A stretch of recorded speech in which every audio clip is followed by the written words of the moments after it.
So today we are going to talk about how insulin resistance drives PCOS and what to do about it. So if this is the very first time you're watching one of my videos, I'm Molly. I'm a nutritional therapy practitioner over at parsleyandpumpkins.com, where I teach women with hormonal imbalances and menstrual cycle disorders the simple shifts that they need to make to bring their hormones back into balance, have easy, pain-free periods, and support their natural fertility so that they can finally start living the life that they have always envisioned for themselves.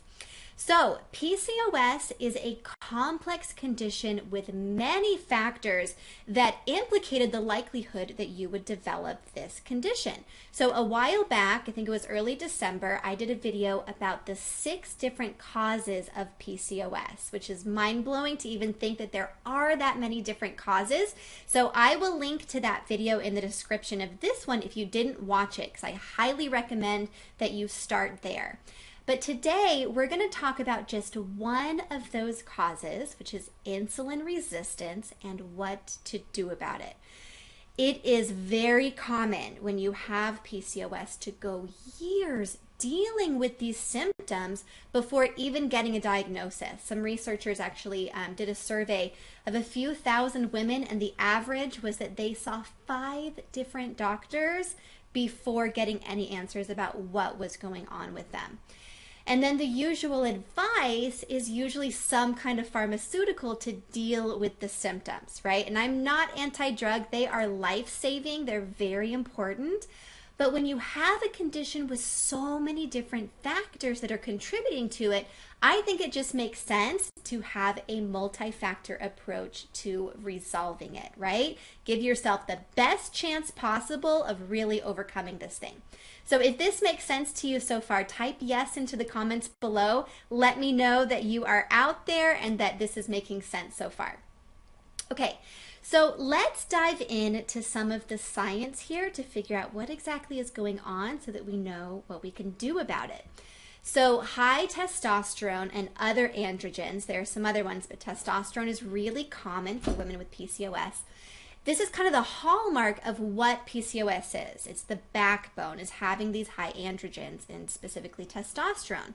So we know that high testosterone is not a great thing in women, right?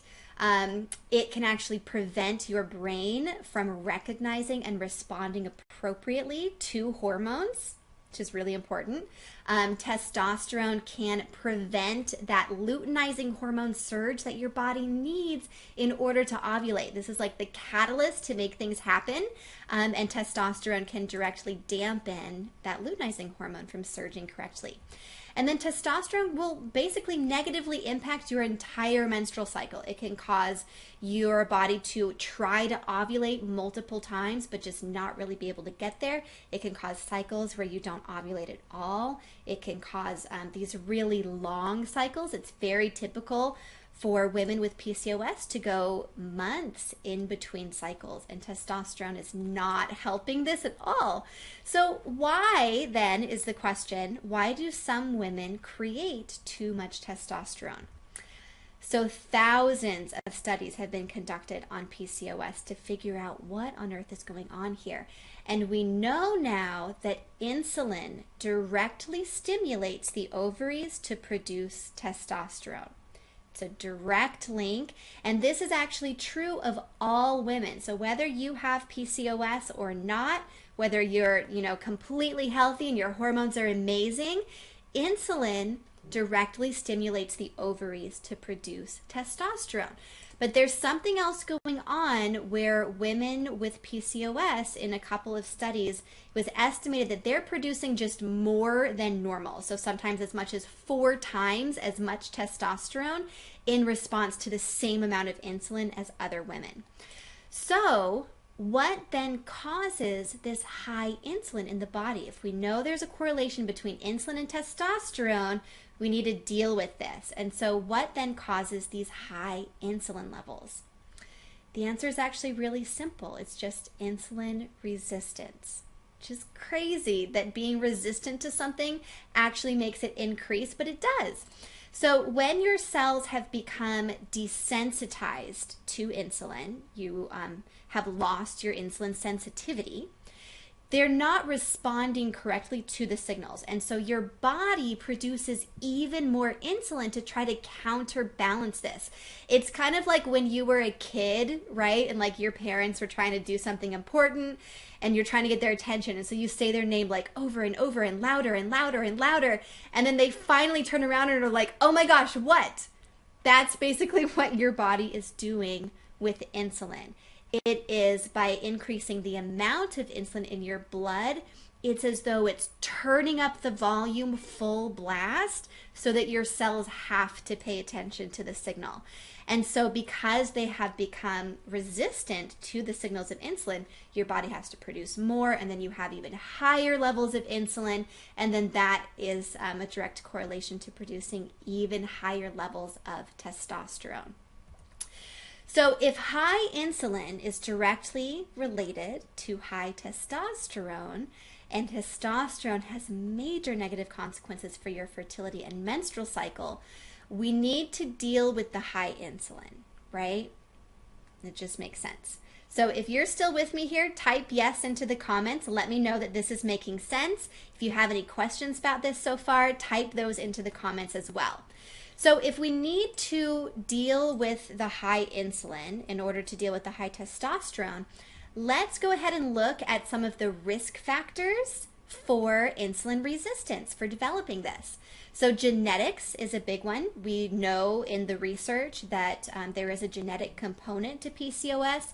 If your mom had it, someone else in your family has it, you are more likely to have it as well.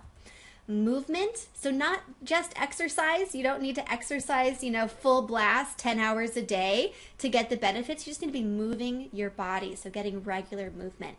Having a lot of sugar and processed foods in your diet, we know, is very much linked to insulin resistance.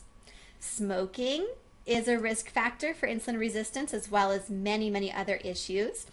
Constant snacking can actually be a risk factor here, because you are constantly putting food into the system, and so your body is having to respond with insulin for most of the day. It's not really ever getting a break from needing to produce insulin. Your weight can be a risk factor, but you'll notice here it's not a requirement. There's a lot of other things going on here, and this is one of the reasons that some women who are not overweight can go many years before finding out what's going on, because that's kind of one of the big signs that a lot of doctors look for is just, are you overweight, then insulin resistance. But it's entirely possible to develop insulin resistance without being overweight. Sleep is directly related to hormone balance. Stress, your ability to manage stress, helping your body calm down from stressful events. And then nutrition, of course. So nutrition, when we're talking about nutrients, these are building blocks in your body. They're catalysts, they're spark plugs. It's how your cells are able to function, right? So we know some specific nutrients for insulin resistance. We know chromium has been shown to increase insulin sensitivity, to make your cells more responsive to insulin, so you don't have to produce as much. We know magnesium is needed for the body to use glucose instead of store it, to actually burn that energy. And then biotin, we know this one as like really good for your hair and nails, but it also helps to stabilize blood sugar and decreases that insulin response after a meal, so that your body doesn't produce such high quantities right after eating. And then vitamin D. So this is actually a hormone in your body. Vitamin D is a hormone. And this can really help your body to process those carbohydrates correctly. And then there are even some specific proteins like asparagine that increase cell sensitivity to insulin, which thereby reduces how much insulin the body needs to make. So if we're looking at all of these different risk factors, and we will rank them on a scale of 1 to 10, so like 1 being, really not doing so well in that area, there's a lot of room for improvement, to 10 being like on point. This is a no-brainer, like you have handled this side of your life and it is going really, really well. And so you can go through each of these different risk factors and put a little mark on here for where you are. So rank yourself in terms of consistent movement, eating a lot of sugar or processed foods, smoking, all these different risk factors. And what this will do is give you a visual of all the things that are within your control so that you know where you can work to improve your insulin resistance, thereby lowering your testosterone and ultimately having healthy, regular periods and regaining your full fertility. So you'll notice on this list, the only category on here that is not 100% in your control are your genetics, right? We can't control our genes, where we're born, who we're born to, who our family is, but we can control so much else in our lives. And genetics is really just one piece of the puzzle. So what I really want to bring across here is that PCOS is impacted by so many different things in your life. And just one of the causes of PCOS, insulin resistance, what we've talked about today, is also impacted by so many other factors in your life and in your body. So it really just makes good sense to have a multifactorial approach when you are managing this condition and figuring out how to regain some sense of control, right? I know how common it is to feel like this condition is in control of you instead of the other way around.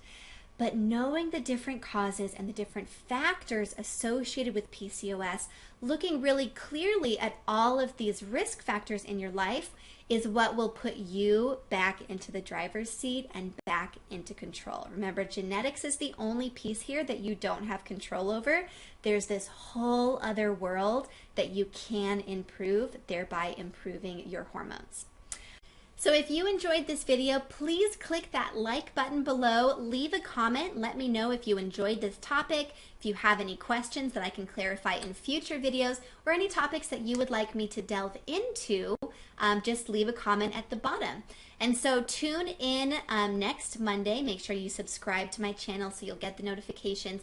Next Monday, we're going to talk about how to manage sugar cravings when you have PCOS, right? On that wheel of risk factors, we saw that sugar and processed foods is one of them. Absolutely something you have control over, but sugar cravings are a real thing. So we are going to talk about some ways that you can manage that when you are trying to overcome your PCOS. All right, so be sure to like this video, subscribe, and I will see you next week.